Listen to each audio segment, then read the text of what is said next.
అవసరం అనుకుంటే నేను నిలబడతాను, దేనికైనా నిలబడతాను. జైలుకి వెళ్ళడానికి ఎంత రెడీ, ఎక్కడ కూర్చోడానికి నేను రెడీ, చంపడానికి రెడీ, చచ్చిపోవడానికి ఎంత రెడీ. Is innocent.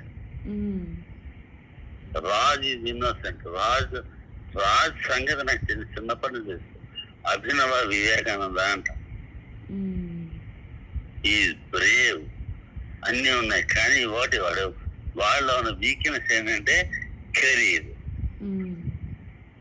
అంటే ఏం లేదమ్మా, వాడు అది తప్ప ఇంకో బతకలేడు. ఇప్పుడు ఆ కెరీర్ డిస్టర్బ్ అయింది అనుకో, ఒరే నీకు ₹1,00,000 ఉద్యోగం ఇస్తాను రా అన్నాడు, బతకలేడు.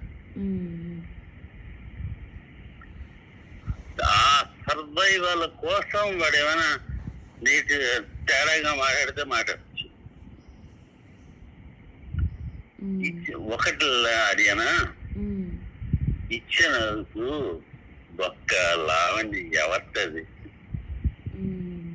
నేను బ్రేకప్ అని చెప్పి దాన్ని దుబ్బి మాట్లాడి చేయాలి, తన ఏం చేయగలదు. కానీ ఇచ్చిన ఎప్పుడు అంటే కంఫర్టబుల్ గా ఉన్న టైంలో ఇచ్చిన మాట కోసం నిలబడుతున్నాడు అంతే. వాడు మాట కోసం నిలబడతాడు. కానీ మాటని ఇప్పుడు బాండ్లు అక్కర్లేదు, లీగల్ అక్కర్లేదు, ఏం అక్కర్లేదు, నిలబడతాడు. అంతకంటే ఇది నీ మీద ఉంది. అది ఏంటి, ఎలా జరుగుతుంది, ఏం జరుగుతుంది అని నేను చెప్పలేను. కానీ ఉంది, నీ మీద ఉంది. తన సంగత అవసరం అనుకుంటే నేను మొత్తం రివీల్ చేస్తాను. తన జాతకం అంతా నాకు తెలుసు. బ్లాక్ మెయిల్ చేస్తుంది, నేను భయపడిపోతున్నాడు. ఏం చేస్తుంది, పెళ్ళయిందా లేదు, ఏం బ్లాక్ మెయిల్ చేస్తుంది. ఆ బ్లాక్ మెయిల్ లో నేను ఇదుకొని నేను బ్లాక్ మెయిల్ చేస్తాను, అది మాత్రం కాదు. నేను బ్లాక్ మెయిల్ చేసే పరిస్థితి తెచ్చుకుందా, నాశనం అయిపోతుంది.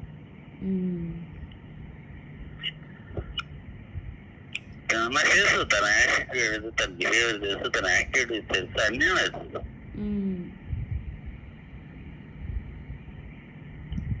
అర్థమైందా? అంటే నాకు అంటే మనుషులు ఎవరి పరిస్థితులు వాళ్ళవి, ఎవరి యాటిట్యూడ్స్ వాళ్ళవి, ఎవరిని మనం బ్లేమ్ చేసుకోం. కానీ ఒకరిని హారం చేసి బ్లాక్ మెయిల్ చేసి ఇబ్బంది పెట్టి చేద్దాం అనుకునే వాళ్ళకి మాత్రం నేను సపోర్ట్ చెయ్యను.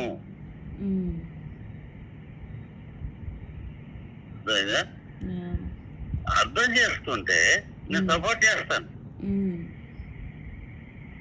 ఇప్పుడు ఇదే విషయం లావణ్య నన్ను నిలదీసి అడిగింది అనుకో, ఇదే విషయాలు నేను చెప్తాను. కొన్ని ఎవిడెన్సెస్ అంటే ఆ పూర్వం నాకేంటంటే ఈ టెక్నాలజీ విషయాల్లో ఆయన థంబ్ ఇంప్రెషన్. ఇప్పుడు నేను అప్పుడు కౌన్సిలింగ్ చేసేవాడిని. ఇప్పుడు మాస్ హిప్నటైజ్ నేను హిప్నటైజ్ చేస్తే పెద్ద హాల్ ఉండేది. అందులో ఒక 30 మంది పడతారు. 30 మంది ఏంటి, ఈజీ చేయొచ్చు, ఆరాం చేస్తే 30 మంది పడతారు. ఆరాం చేస్తే దానికి ఒక సౌండ్ సిస్టమ్ కొనాలి అంటే ఎక్కడ కొనాలో నాకు తెలియదు.